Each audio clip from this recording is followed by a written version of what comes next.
Almost had it. You almost had it.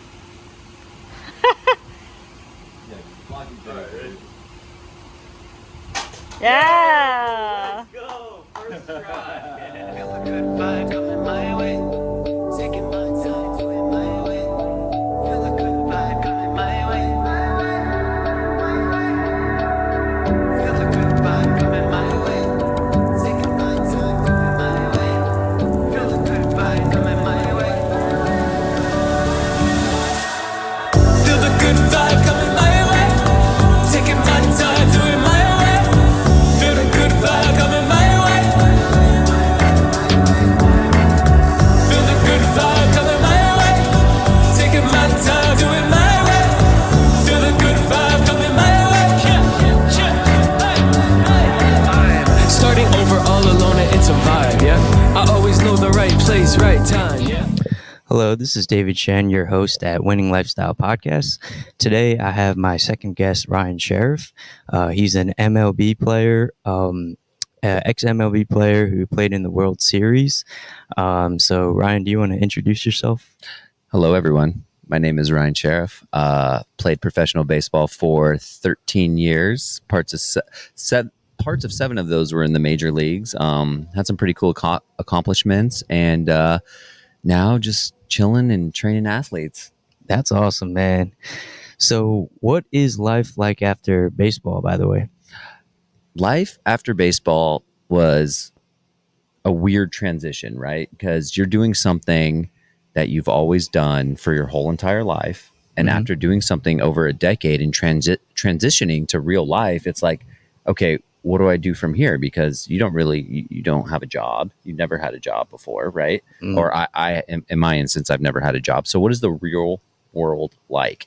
And so that's something that, starting to, kind of figure out, like, what is it like being a normal human?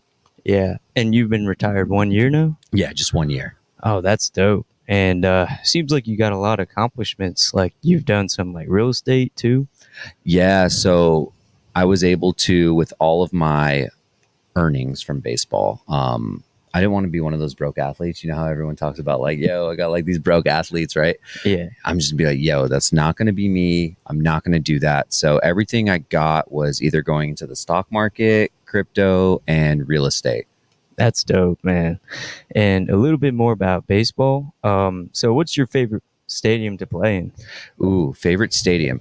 There's a couple, but I think my all-time favorite would probably be Wrigley Field in Chicago. Oh, dude, the best. The vibes are immaculate. We were there on the line. They were singing the national anthem. I remember getting the chills. I was like, oh my God, this is unreal. This is stuff that like you watch in movies. Like, this is so cool. Were you a Cubs fan growing up? No, I was a Dodgers fan. And the funny thing about that, so when I was in college, I would get like letters in the mail, and I got one from the Giants, right? Ooh. From San Francisco. And my dad was such a hardcore Dodgers fan. He took the letter and he goes, yeah, this isn't happening, and threw it away. No way. Dead ass, dude. Dead ass. Damn, that's crazy. Are you the only sibling? Or? No. So I have a half brother, but he's not athletically gifted like I was. So yeah, I took those genes from him.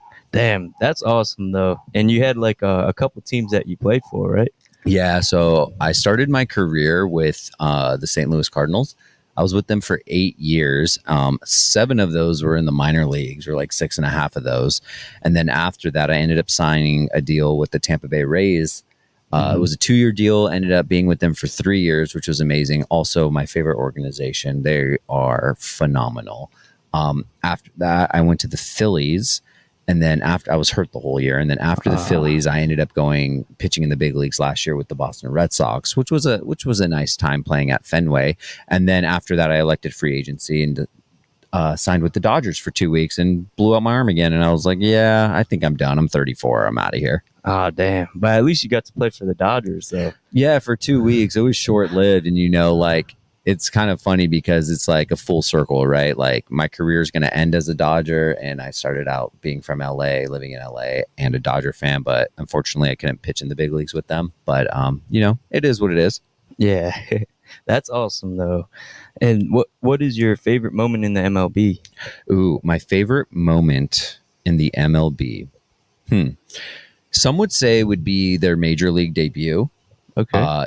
Definitely not. I don't think it was mine, just because I was a little upset for how long it took me to get there. But I think my favorite would be pitching in the World Series. That's just a dream come true for any little kid. You know what I mean? And what made it special to me was that I was able to pitch on stand up to cancer night. Right. And nice. my dad passed away from cancer about 12 years ago. Mhm. And so being able to pitch on that night just was, I don't know, that was amazing to me. Let me just check your mic real quick. I just want to make sure it's like fully plugged in. All right, cool. Yeah, that's awesome, man. On the cancer night, I feel like that's really meaningful too for that night. And then, so let's see here. And was Chicago also your favorite city to be in too? Ooh, favorite city. Chicago was one of them. It was pretty cool. I'm not going to lie. Chicago is awesome. But I think my favorite city, and it's not a major league city, it was a minor league city where we got to play the Nashville Sounds and we got to be in Nashville. Oh my God. I think Nashville is number one on my list. Oh, nice. I don't know if you've ever been, but I haven't. I always hear about it though.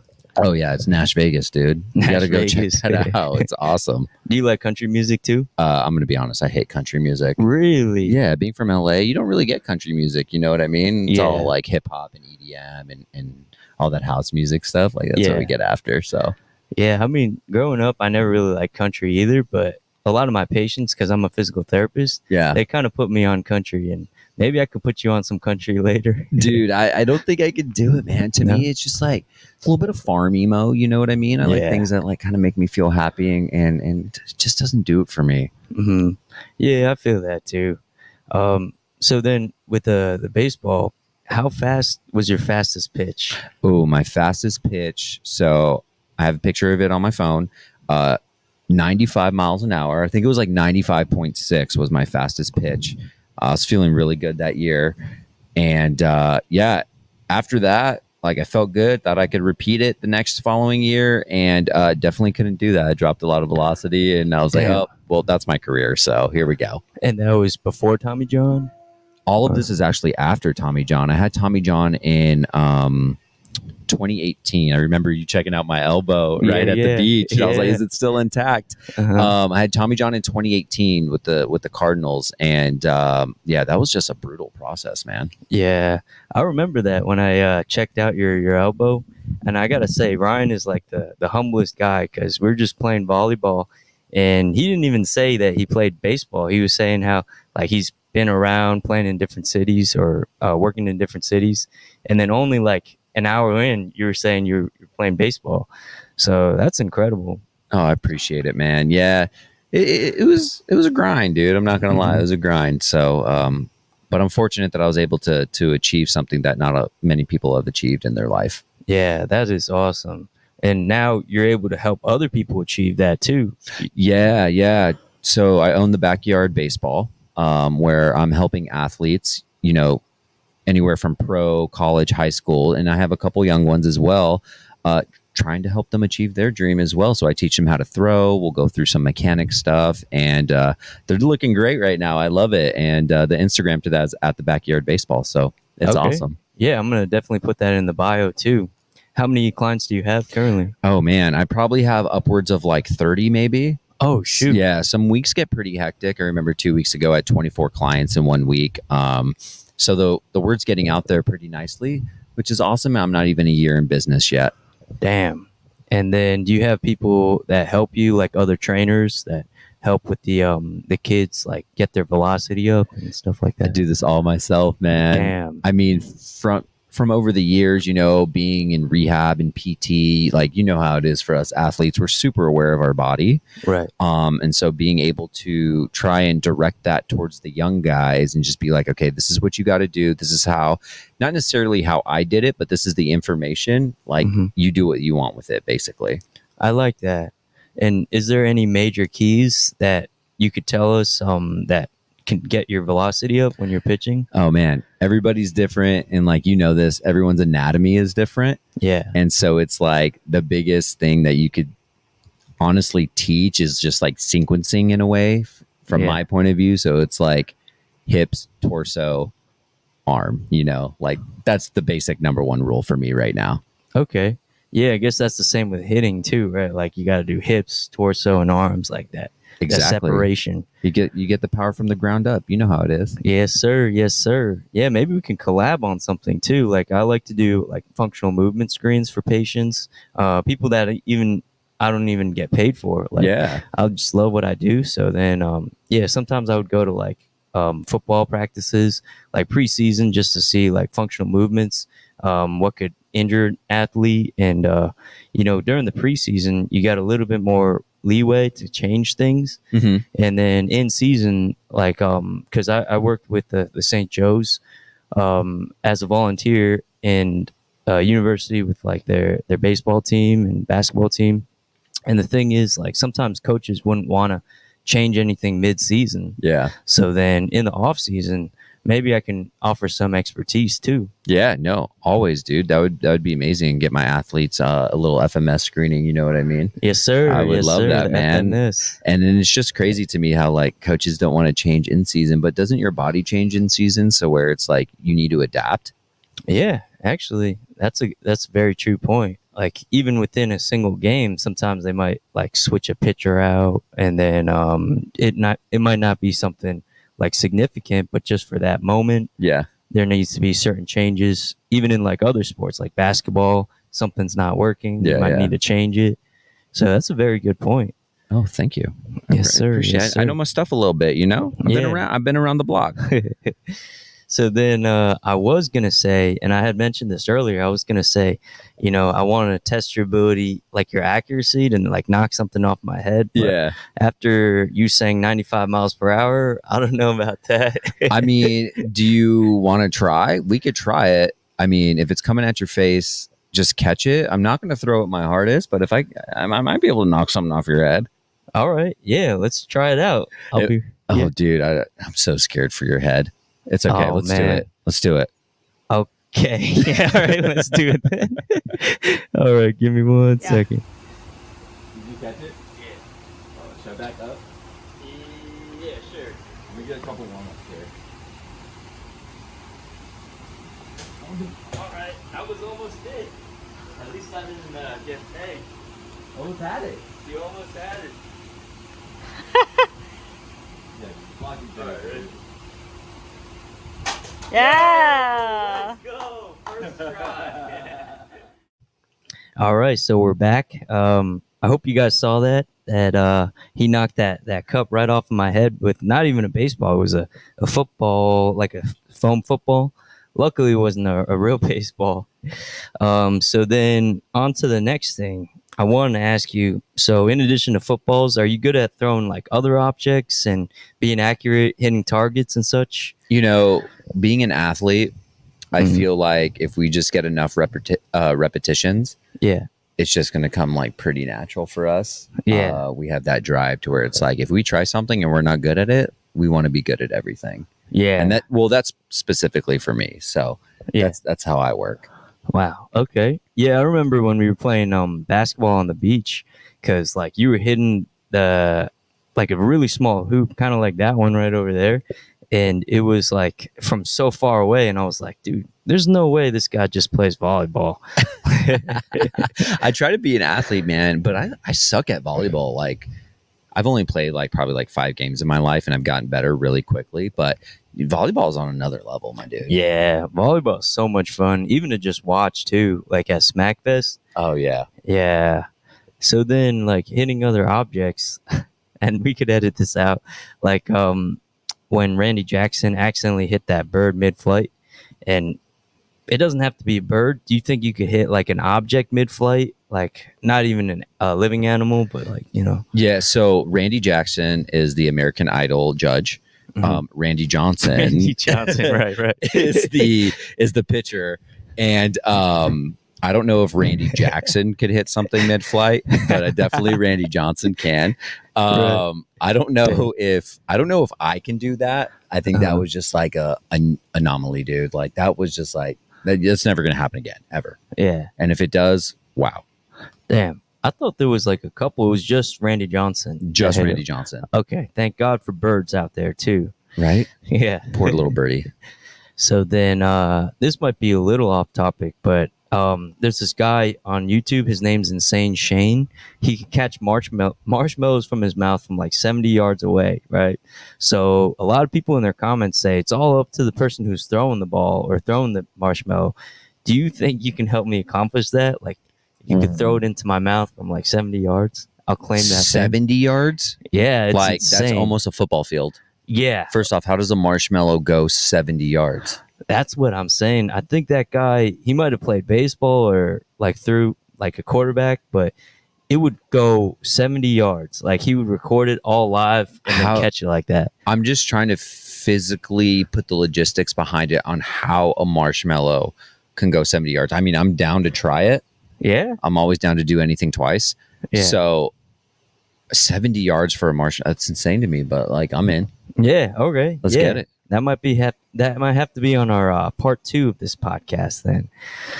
So then so then with the real estate, did you want to talk a little bit about that too? Oh man, yeah, I love real estate investing. It's definitely a long-term play, especially when we're in our 30s and trying to build that generational wealth so you can just retire a happy life, but real estate's been good. I bought my first house in 2022 in St. Petersburg, Florida.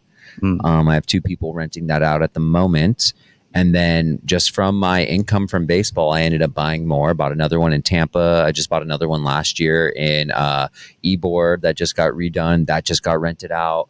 I just bought on my birthday, which was 2 months ago, I bought 3 more houses in Alabama that are getting flipped. Yeah. And I just got sent a deal yesterday to buy one in Georgia, and just still contemplating on that one. Don't know if I'm going to pull the trigger on that yet, but I might do it. But yeah, that's my real estate game, man. I love it, dude. Sounds like you got some good teams out there too. I have a pretty good team. My realtor, Bradley Chase, Team Chase, on Instagram, if you guys want to follow them. Amazing. Everything he touches is gold. I'm also really good friends with like Thatch Nguyen. He's helped me out throughout the years. Big on Instagram with real estate too. Oh yeah. Yeah, he's amazing. We'll text every now and then, and all these guys just help me out. Just ask the questions; they'll help you out. Yeah, like I have one property, and then I feel like I've learned so much from it, and it's all about having a good team. Like my guy, Dave Zambala, he does all the heavy lifting in some ways. Where like if I didn't have him, like nothing would have been possible with it. Yeah. And it's kind of like a team sport. Like somebody does something. Like you have brokers, you have the real estate agent, you have so many parts to it. So having a team you can trust that's knowledgeable is huge. 1000%. Like I think that's the biggest thing. And the sketchy part is like the contractors, right? Like that's what I'm noticing. Like obviously in real estate, you're gonna fail, right? You're gonna like there's no way you're gonna just like go and be successful off your first deal, et cetera, et cetera. But like going back to the contractors, it's like I had to go through a couple contractors being like, oh crap, like this guy is like super shady, like this guy just took $100K from me, like what the hell. I had that situation. It was terrible. It was awful. So I learned my lesson there. Thankfully the neighborhood I bought in is going to be appreciating hopefully in the next couple years, refinance, pull my money out, and go from there. Yeah, I feel like that's the biggest thing. Like I've only bought like a turnkey place, and my next place is possibly turnkey too. But like I don't know enough about building houses to like know like if they're actually on point, with the contractors. And actually I was looking into condo hotels. Have you looked into those too? No, I stay away from like condos and hotels and stuff like that. I stay away from that stuff. I'm just, for me, it's just like, I don't want to deal with an HOA. Also, when you purchase a condo, you don't own the land, and statistically condos do depreciate over time. So I'm just like, that ain't my vibe. You know what I mean? Yeah. Let me see. Okay. Yeah. Condos. Yeah, actually, that's a very good point because, like, I'm looking at some of the condo hotels, which would be nice to kind of just take a week off of the listing, and then you can kind of use it too. Yeah, yeah, yeah. Because I was looking at a couple in like Miami, the SLS, and then some in Vegas, but they take such a big cut, the condos, Yeah, and with the HOA, and then also with the revenue, yeah. and then because of that, the property value doesn't even grow up that much either. 100%. You don't own the land. So to me, it's like I want to own the land, Right. and you don't own the land. You know what I mean? And that's just my personal point of view on it. Right. I mean, people could obviously disagree with me, like, and that's totally cool. But like, that's kind of just like how I see it. You know, just I Right. want to own the land, and I think people love houses more than condos. So Yeah. I like to buy the piece of shit house, and I like to fix it up and get some equity from it and rent it out. Dude, that's dope. How about like townhouses though? I'm out. Even okay. You got an 'cause- HOA. Yeah, that is true. I feel like with the HOA, it's like I could be a little hands off if I'm not really handy. Yeah. But then, like if you're willing to take the risk, which I think is not even that big of a risk, like any type of property. Yeah, yeah, yeah. Like you said, like it seems like it's working for you, man. I mean, you have your months where you're profitable and you have your months where you're not profitable, right? So, luckily for me, I've been pretty profitable in some sense. Right. I'm in it for the appreciation aspect. Okay. I'm not really in it for the cash flow at the moment, even though everybody wants cash flow in that money box. You know what I mean? Right. Or that mailbox money. It's like in this economy and in this market, Mhm. it's going to be hard to get that cash flow you're looking for. So you Yeah. got to buy for that appreciation. That is a really good point because, like, when I'm looking at properties right now, I'm looking at this cash flow just because it's like you immediately are able to use it. You're able to kind of like brave the storms a little bit. Yeah. But then the appreciation, like sometimes you forget about. Like I was looking at my property on Zillow, and it went up like $100,000, and that's like I didn't even realize that.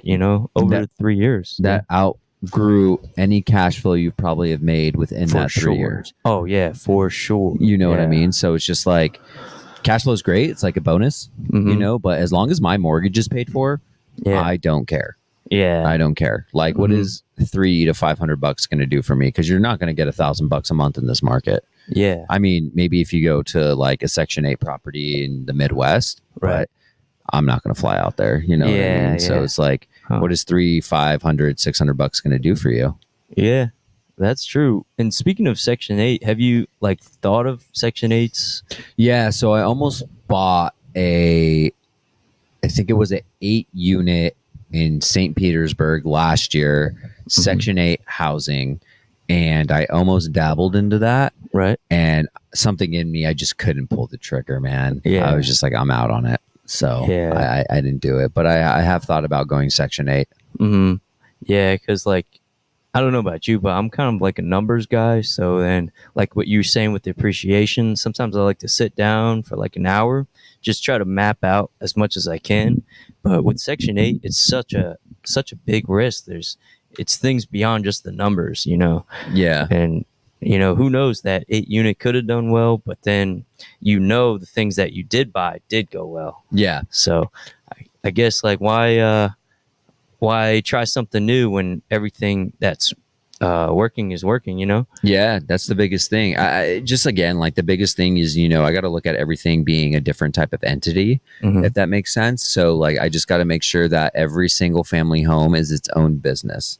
Okay. Does that make sense? Yeah. It's not one big business for me. It's, okay, this place I have in Tampa, that's its own business. This place I have in Ybor, that's its own business. This place I have in St. Oh. Pete, that's its own business.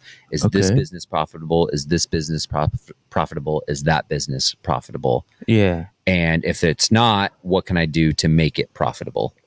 Oh, That's kind okay. of the way Yeah. I kind of look at it. Yeah, especially being in different cities too. Yep. And you can learn from like new people, meet new people in different teams. Yep. And this guy Thatch Nguyen, you said his name? Thatch Nguyen, yeah, he's good, man. And is he located in any of those cities? He lives in Seattle. Okay. And so I haven't worked with Thatch personally. I'm actually supposed to schedule to be on his podcast. Oh, okay. I haven't got on the calendar yet. I haven't like plugged it in, but this guy is the guru. I love him. Okay. But the team that I work with that I mentioned earlier, Bradley Chase, amazing. They've done well for me, you know. Bradley Chase. And Yeah. where is he located? He's at? located in Tampa. So him and his wife are my team, basically. She's property manager. He's realtor, but he also sends me investments and tells me, hey, this is a good buy. This isn't a good buy. Go over money strategies and whether I should do this, whether I should do that. And we just talk about it. And we also, we also just purchased 3 homes in Alabama. Damn. So to flip. And then after this one, we're going to start raising capital to go. To get another one. I have a couple brokers reaching out to me to start invest with us. So that's the stuff that we're doing, man. Damn. Seems like you guys are on that winning lifestyle then. Dude, we, we're trying to get there. Yeah. We're trying to get there. Yeah. And, I guess none of us really have it fully figured out. And, the title winning lifestyle just kind of sounds cocky in a way, but I feel like winning is kind of about being humble too, like meeting new people, always being willing to learn something new. Yeah. Because like I'm learning from you and, and this is my winning lifestyle podcast. So, that's some really good advice you gave me. I appreciate you, man. And I'm glad that I was able to, share my knowledge with you today. Okay, great. Yeah, I don't want to take up too much of your time. Appreciate you, man. Hey, man, thank you so much for coming on my podcast, I had man. a great time, dude. Thank you so much. Take care. I'll see you. Awesome.